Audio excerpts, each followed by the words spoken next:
We've got Kim and Stacy. My name is Chris Niemeyer. I'm actually an account manager or district account manager with CoderZ. Hi, Cheryl. Wow, we're just getting started. Appreciate you taking some time. You're good with waiting. Thanks, Kim. Really, this is going to be a combined presentation, but it's also going to be an interactive opportunity for a takeaway. And I'm excited to provide that opportunity moving forward in this session. A little background about me. I'm a former educator. I call myself an educator all the time, but former educator. I taught for 8 years. I was a middle school language arts teacher, a coach, and then I transitioned to elementary. Taught 5th grade, 4th grade, then moved into a district office technology staff development role. And did that for a few years. And then I jumped into the ed tech space a little over 20 years ago. And I've been working with school districts across the country in a variety of capacities with educational technology. So I'm excited today to share with you an overview of not only CoderZ, how CoderZ fits within a STEM construct, and then also work through a process of identifying how coding and robotics can show up in STEM, but it can also be really an integration component within general context of K-12, really. 3-12 is where I'm going to spend some time focusing on where CoderZ fits. So without further ado, and again, this is a small group, so it'll be fun to just work through the process here. What I plan on doing today is really introducing CoderZ, introducing you to a partnership with Amazon Future Engineer that CoderZ has with Amazon.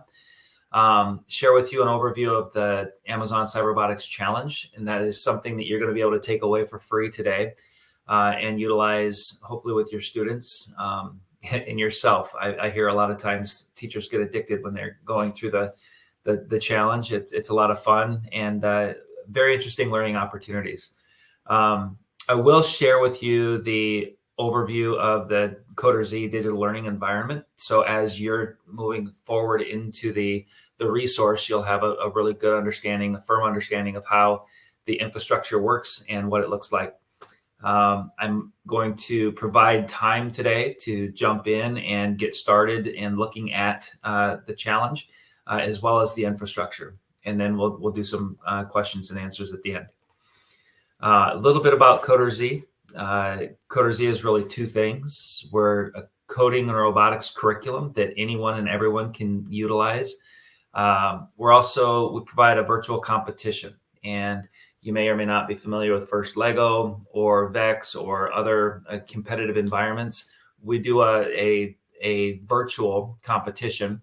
And we have both a fall league that actually started here in October, runs through January. We do live worldwide event on Twitch at the end of January. We also do what we call sprint challenge, and individual districts can utilize what we call a box. So competition in a box scenario, flexible, scalable. As you see on the left of your screen, we're a global company. We're multiple countries, schools throughout the United States, as well as across the country or across the world. You see that we provide a lot of integration, a lot of hands-on, as well as the virtual space. So it's not just a coding concept as much as it is understanding computational thinking and all of the other 4 C's that go along with it. And I'll walk you through what that means.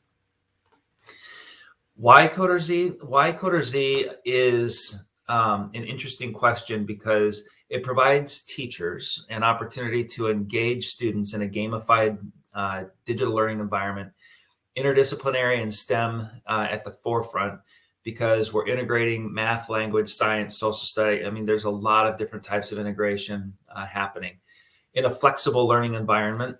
The low floor, high ceiling really means that we're meeting teachers and students where they are and really taking them as far as possible. Diversity, equity, and inclusion is at the foundation of what we do. Our goal is to reach as many teachers and students as possible and give them an opportunity to understand and experience the elements of coding and robotics in a safe and impactful way. Therein lies the inclusivity with the inclusion. Just a real quick transition to the Amazon and Coder Z story.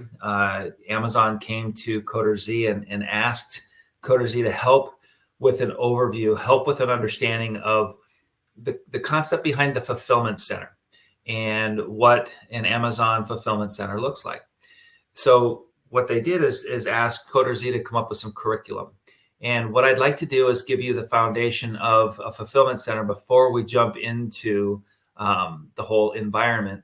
Let me share with you a little bit about Amazon and the robots at Amazon.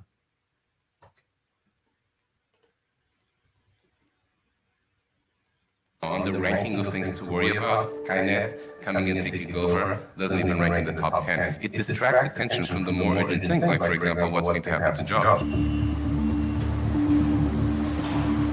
For a glimpse into the future, consider one of the largest companies on the planet, Amazon.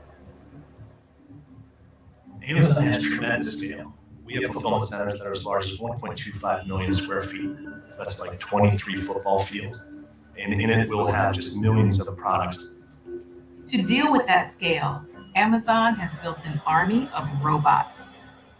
Like a marching army of ants that can constantly change its goals based on the situation at hand, right? So our robots are very adaptive and reactive in order to extend human capabilities to allow for more efficiencies within our own buildings. And there's plenty more where those came from. Every day, this facility in Boston graduates a new batch of machines. All of the robots that you see that are moving the pods have been built right here in Boston.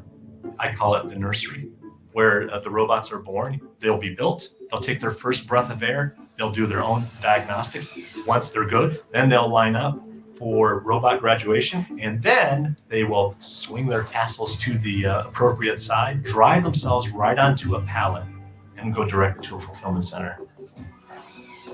To some of us, this moment belies a dark sign of what's to come, a future that doesn't need us, one where all jobs, not just cab drivers and truckers, are taken by machines. But Amazon's chief roboticist doesn't see it that way. The fact is really plain and simple. The more robots we add to our fulfillment centers, the more jobs we're creating. The robots do not build themselves. Humans design them, humans build them, humans deploy them, humans support them, and then humans, most importantly, interact with the robots. When you look at that, this enables growth, and growth does enable jobs. Certainly, history would seem to bear that out. Since the Industrial Revolution, new technologies, while displacing some jobs, have created new ones. While this is the predominant view in the AI community, some think it ignores the reality of today's world. There's a long history of technology creators assuming that only good things would happen with their baby when it went out into the world. Even if there are some new jobs somewhere, the vast majority of people are not easily going to be able to shift into them. That truck driver who loses their job to a driverless truck isn't going to easily become an app developer out in Silicon Valley. All right, I share with you that video so that you can get an understanding of the foundation by which Coder Z was In this episode, we take a look at how Amazon has more than 200,000 mobile... It kept going. Sorry about that. The foundation by which the Coder Z curriculum was developed and is rooted. So the Fulfillment Center video that you saw is actually the premise for the curriculum. And the curriculum itself, I hit the wrong button again, my bad. The curriculum itself is a 3-hour course. And that 3-hour course is really about insights to a fulfillment center. And it is included with any purchase, but it's also free for consumption. I'm going to share with you how to get your hands on that and work with it. It also includes the opportunity for a virtual field trip, and I'm going to give you a link for that as well. So without further ado, I'd like to do 2 things. One, I'd like to show you the premise of what the Cyber-Robotics Challenge is going to look like. I'm also going to, in the chat, paste a link so that you can have access to what I'm going to show you. And then the next step is going to be sharing with you the overview of the curriculum, but also share with you some of the takeaways, and then enabling you to log in and start your own experience. And then we're going to come back. So from the foundation of what is the curriculum and what does it do, it's based in an opportunity for students to understand how it all works. So that robot Hercules running around the floor of the fulfillment center is actually using QR codes to get that done. What does that look like in the experience for the curriculum? Ever wonder how Amazon delivers customer orders so quickly? Welcome to the Amazon Cyber Robotics Challenge. During this 3-hour coding adventure, you'll learn the basics of computer science, while also discovering how Amazon uses robotics every day to deliver millions of products around the globe. Your task? Code an Amazon robot to deliver your friend's birthday present as fast as possible. Compete with your class or on your own. Good luck, and may the best coder win.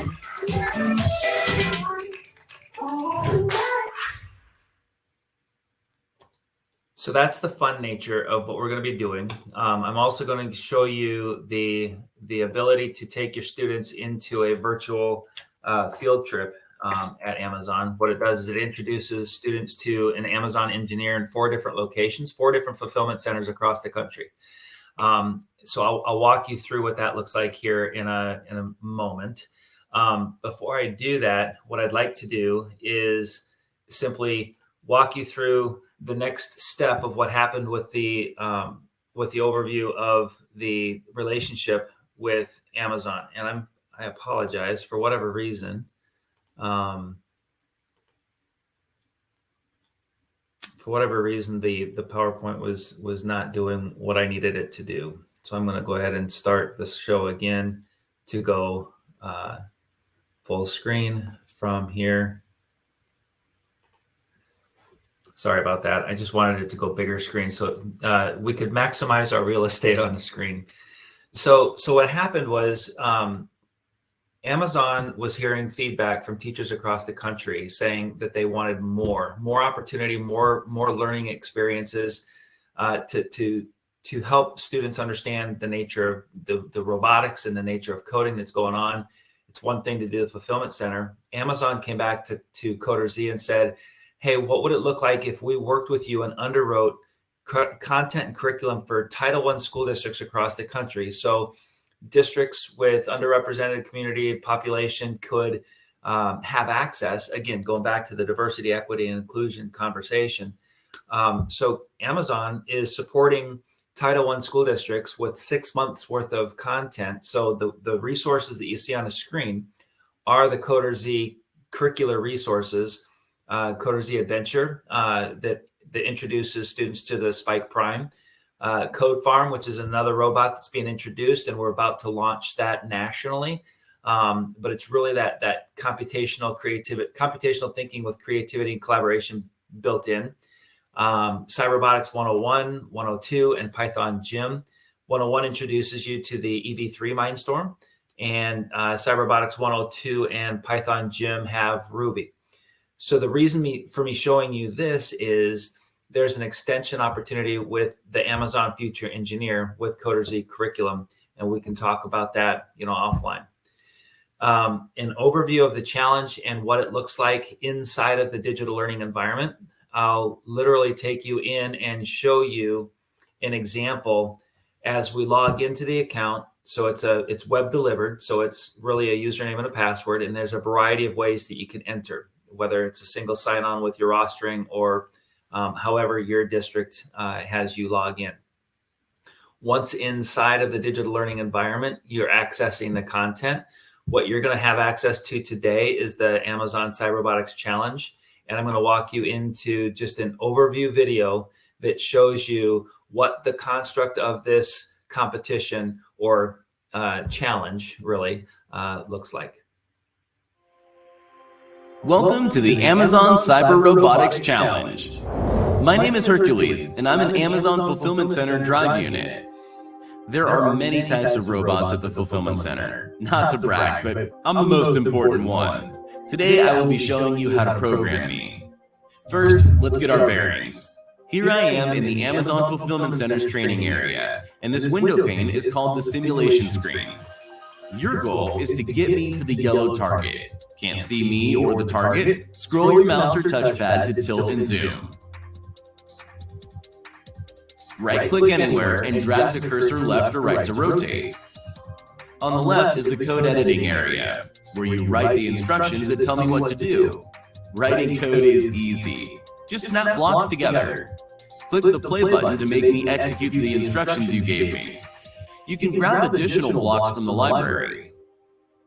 I'm a robot, so I will always do as instructed. If it's not exactly as you planned, don't blame me. Fix your instructions and run the code again. Right-click blocks to bring up a useful action menu. The duplicate option, for example, can be used when you want to give me the same instruction again. I will not execute blocks that are grayed out. I will ignore them. Click here to return me to the starting point.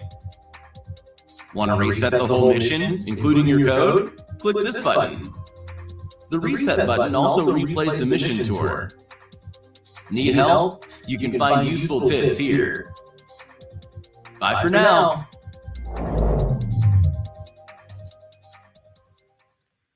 Okay, again, I show you that so that you can have a better understanding of once you get access to the content and the resource, you'll effectively know what it looks like and what it does and how to proceed. There's also a user's guide that I'll show you as we log in for a little bit of hands-on experience. What you're looking at here on the screen is kind of an overview of the takeaways. So as you engage with your students or engage with yourself, learning about the content and the resources, understand that the nature of the curriculum is truly helping support computational thinking. And from a pedagogical perspective, how do you engage students with some of the higher level thinking skills around computational thinking? You know, really starting at third grade all the way through high school and beyond. Concepts of motion planning and understanding direction and distance. Being able to break down a task, you know, moving Hercules through the fulfillment center to get the objects that will move forward is, you know, it's task related, but they have to understand the process. So that's the decomposition that happens. Recognizing patterns and writing code, that's all algorithmic thinking and algorithmic design. So the process of thinking through the coding challenge, or the challenge of the coding itself. You're also utilizing simulation tools, and whether you're using angles or looking at distance, you're using the tools built into the platform. Reading and processing data, obviously recognizing data to deduce a problem and come up with a solution. The other component here really is thinking about computational thinking as it relates to the integration of language arts or literacy. And when we introduce the element of pseudocoding, in other words, writing a plan, thinking about what it is the code is going to ultimately do, this area of using pseudocode and using comment blocks, you can see inside of the system here, you've got some basic programming concepts in comments, but then what you can also do is use those comment blocks to think about how it's going to help you in the algorithm.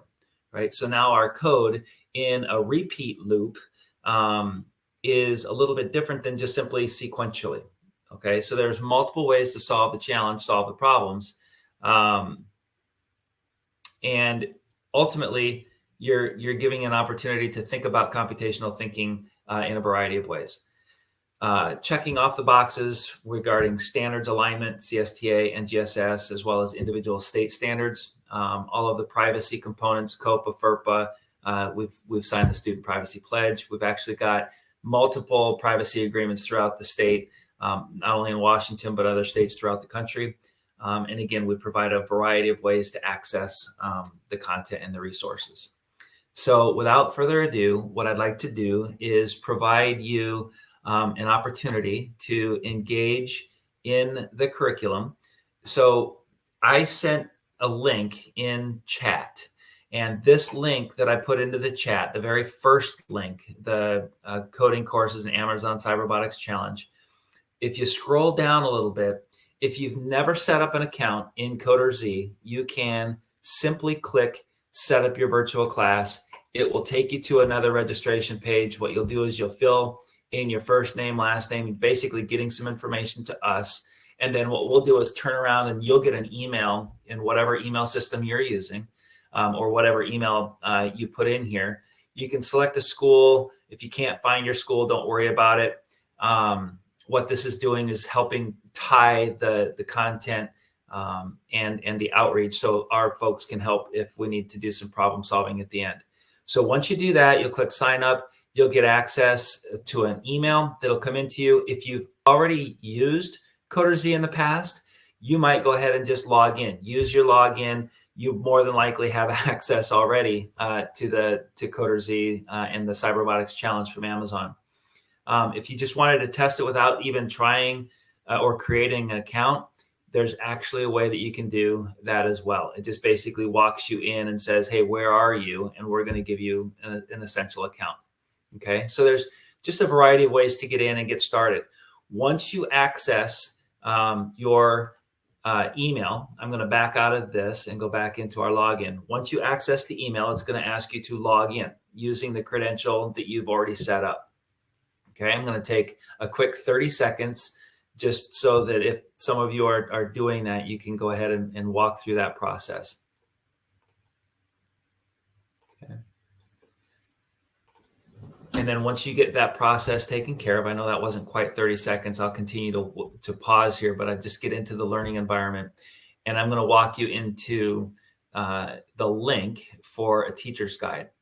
All of our course content has a teacher's guide. Inside of the Amazon Cyber Robotics Challenge, there's actually a teacher's guide that will help you learn more about the challenge itself, learn about the course. There's a description, there's overview content, there's a course outline. It gives you the topics for each one of the levels. It walks you through. There's a lesson format, so you can have learning goals and objectives. You can actually use this 3-hour content in your classroom. You're going to be supporting standards. You're going to have the ability for CFUs, check for understanding. There's opportunity for the teacher to prepare some ideas. There's also lesson plans. And for each lesson in the challenge, you have access to the learning goals, the blocks, tools, pacing guidelines. So if you're the type of teacher that wants to go step by step by step, we can help you with that as well. At the end, there are some predictive questions. So helping, again, think about integration of the writing. This might be in a blog. This might be in a journal. This might just be in a follow-up question and answer. Do some think, pair, square with your kids and share out. Vocabulary is important. So we provide you access to the vocabulary. Again, I mentioned from the beginning, we're correlated to the standards. There are multiple tips and tricks. Again, more RFQs and reflection questions and additional learning activities. So you can take this and extend it beyond just what you're doing in the platform. So it's just a fun way to reflect and think about other ways that you can utilize the constructs of the computational thinking and building certain things using, again, those thinking skills. There is an FAQ at the end, excuse me, and then there's also an overview glossary. So it's very comprehensive in the resources that are being provided for teachers to explore and experience. Coming back to the content resource itself, hopefully you've gone through and you've registered and you have now access to the digital learning environment. Inside of the environment, you've basically got your access to the content. The content is set up into packs, and in each pack there are specific missions. And I showed you the very second video. The first one is two Amazon Future Engineer students introducing the overall concept. Moving through missions 1, 2, 3, and 4, you're basically getting your bearings. You're understanding how to move forward how to move forward and turn right. Ultimately, when you get to the end of the first set of missions, you've got a quiz. another way that you can check for understanding.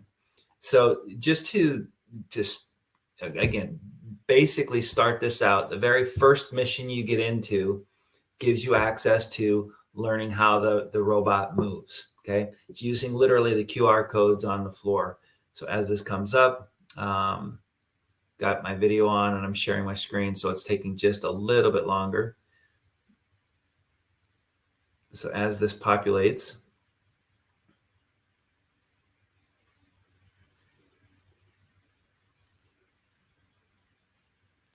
you gotta love the hop in. It's giving you some, fun trivia questions along the way. I apologize for the brief delay here. I didn't load it before I started today, so it's part of the problem.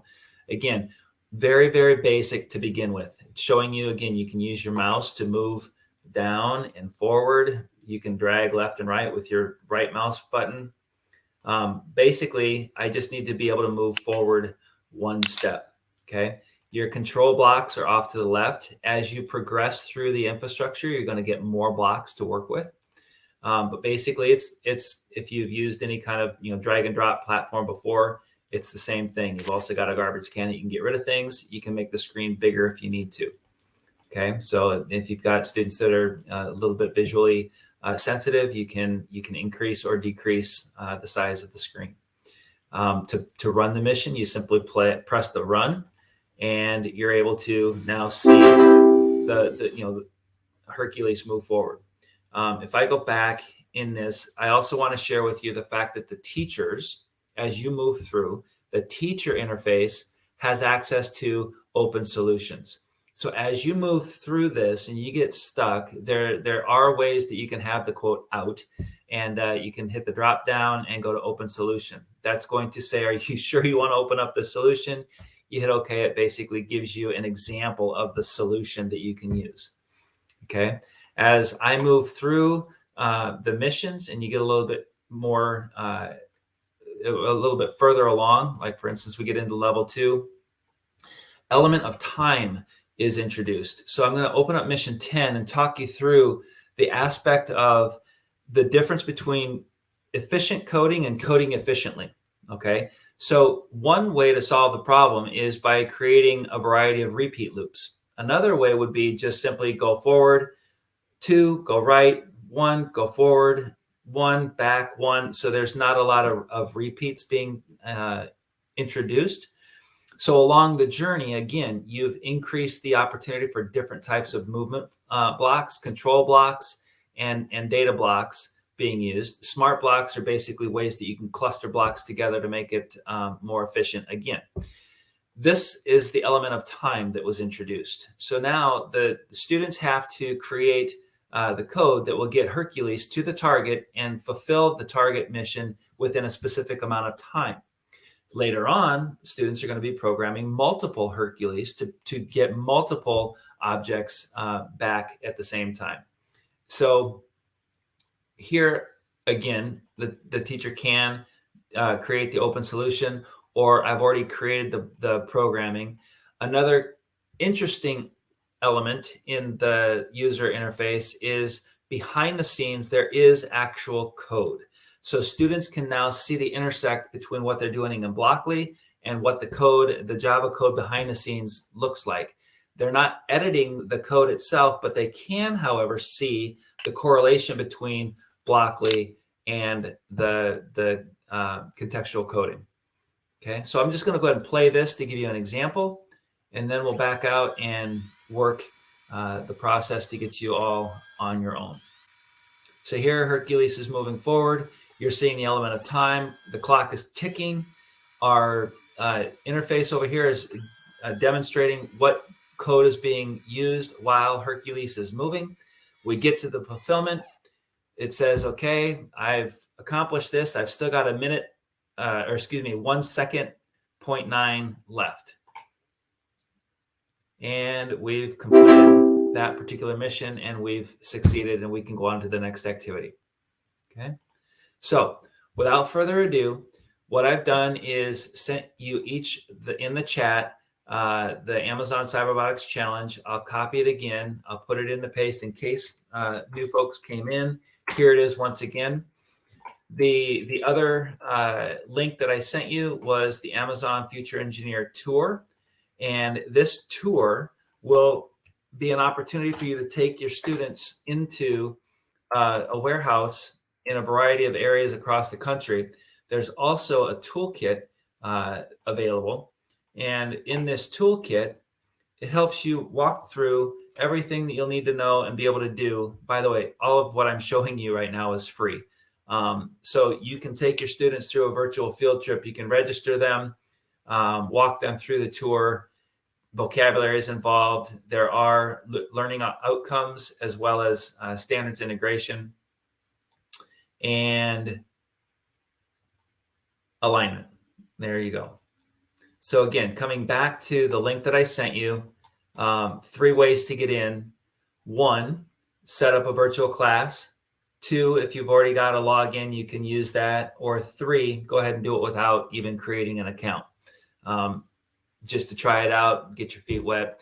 The other thing to know is this Amazon Future Engineer providing access to Coder Z.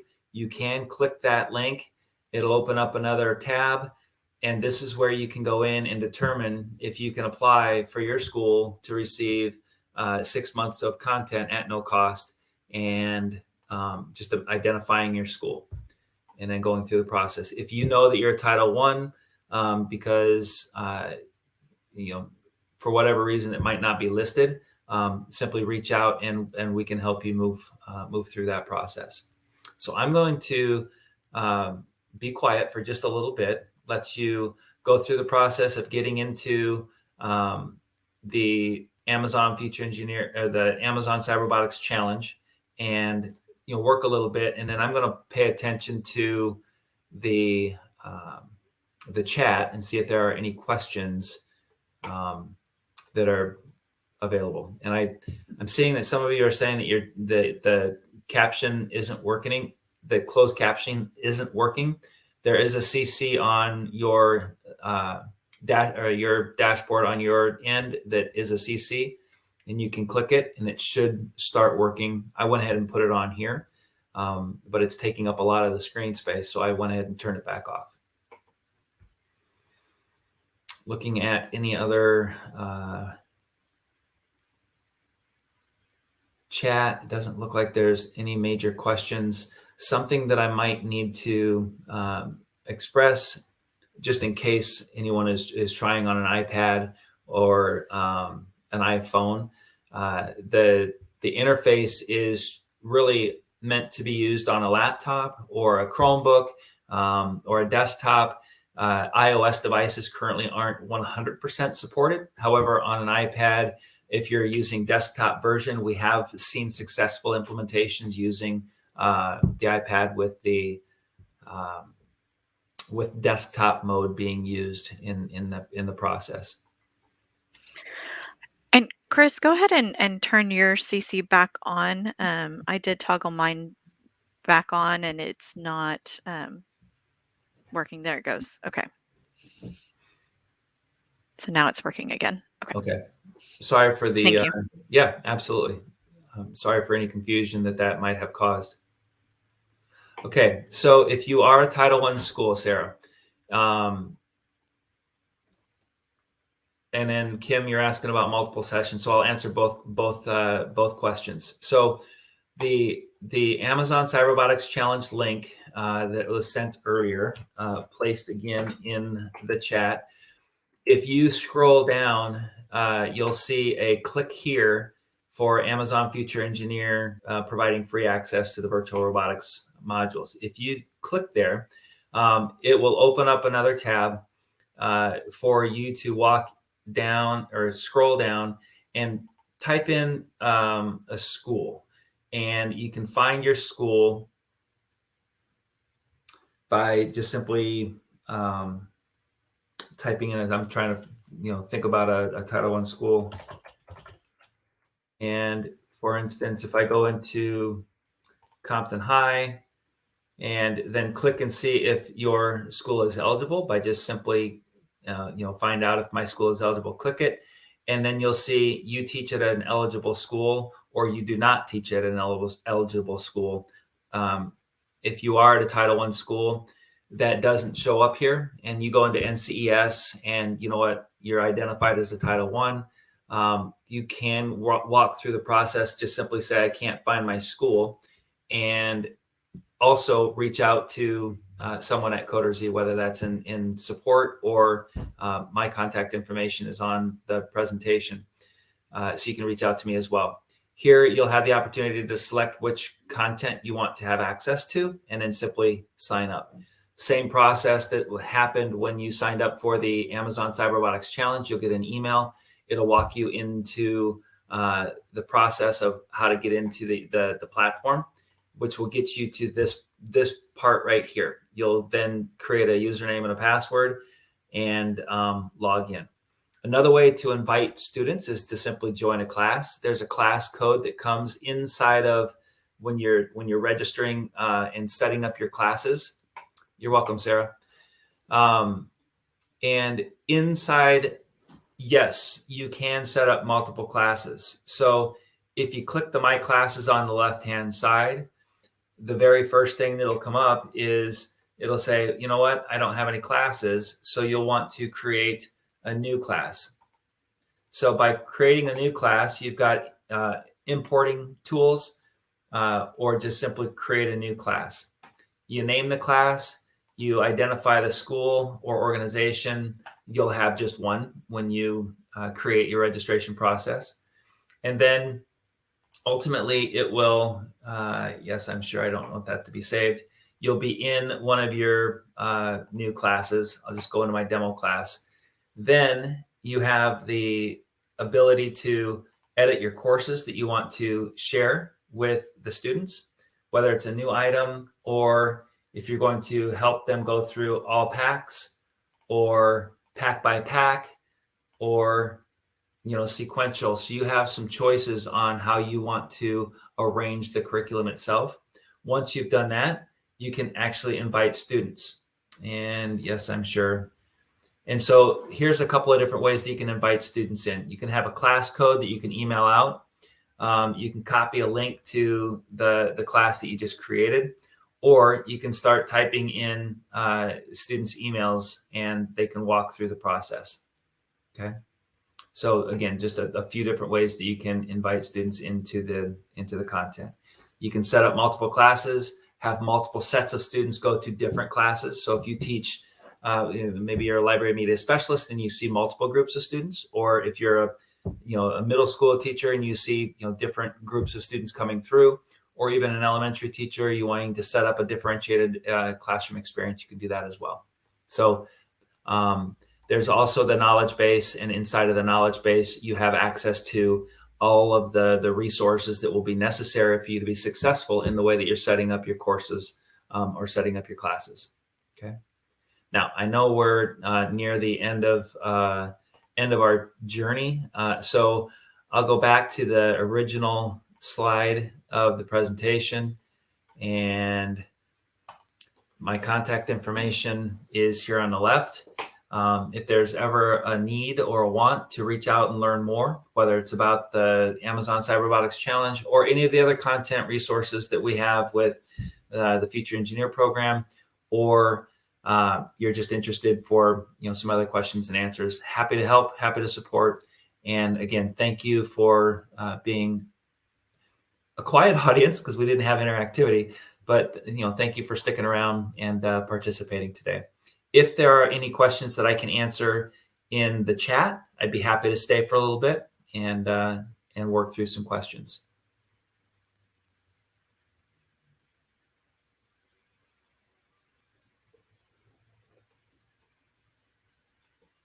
I'm not seeing any. So thank you all for your time today, and have fun with the rest of the conference. Molly, I'll stick around for a little bit as we're closing out. If folks have any other questions, I'd be happy to stay. All right, sounds great. Thanks, Chris.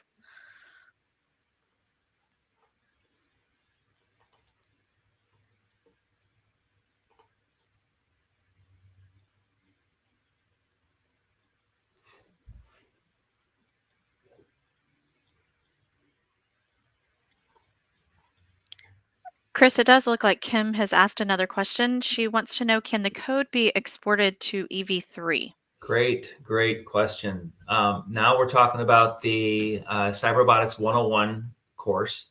The Cyberobotics 101 is the direct correlation to the EV3 Mindstorm. So when you're in, you'll obviously start seeing some common qualities.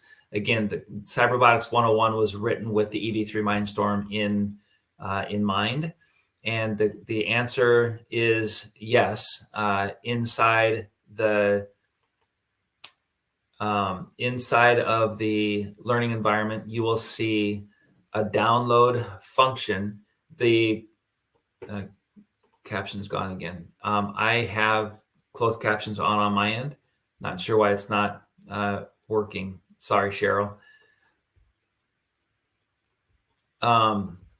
This is just loading, but I wanted to show you the one area for the download on the interface here. So this is some embedded instruction that's coming up first, so you can see how students can get some basic familiarity without ever having accessed it in the past. So here we're just moving forward and we're running the program. So it's telling me I picked a mission that I hadn't gone through, and it's actually going through the embedded instruction, which is kind of fun. That helps the student understand what they're supposed to be doing if they haven't ever run this before. So it's making the process and going forward. EV3, and here's where I was trying to show you the download button. Export Blockly. We can actually export the Blockly into a data file, but then there's also the download. So there's the export versus a download. The download is where you're taking and connecting physically into the EV3, and the code that you're choosing to write on your interface will actually enable the EV3 to be utilized. So the other piece here in 101 that's different than what you are seeing in the Cyberobotics Challenge is you've got the opportunity to control the robot on the screen, basically like your own little environment. So you can go down and take a look at the robot itself.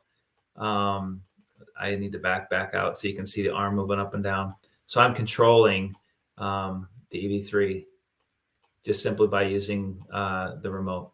So again, it is the EV3, and the download button inside of the environment helps you integrate with that particular EV3 Mindstorm. Does that help? I know it was a long-winded answer.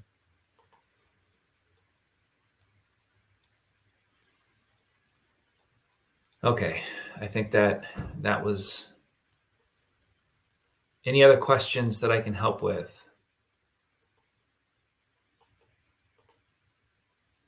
And again, the contact information, should you want to reach out and learn more, here on the screen. Happy to have an email conversation, or feel free to text or call. Anyway, we'll set up a chance to have a conversation. I do have a calendar invite that we can use too if we start doing an email back and forth. So we can set something up and go from there. So it looks like we're 6 minutes over, and Molly, I'm going to go ahead and let you wrap up if you want. But again, I'm willing to stay as long as we have people having questions and want to learn more. So if you're walking through that process, let me know. Absolutely. Thanks, Chris. So continuing on the sessions, you can always go to the sessions tab or the stages when those presentations are going on.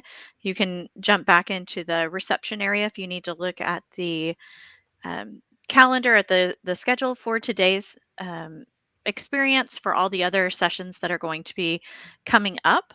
There's also that networking experience. If you want to jump in there, see if some other people are there, you can meet and greet and get some ideas going on. And then you also have that participant experience website all on that left side. So feel free to use this time to continue on exploring and connecting with others. And thank you guys for attending today and learning about Coder Z and STEM.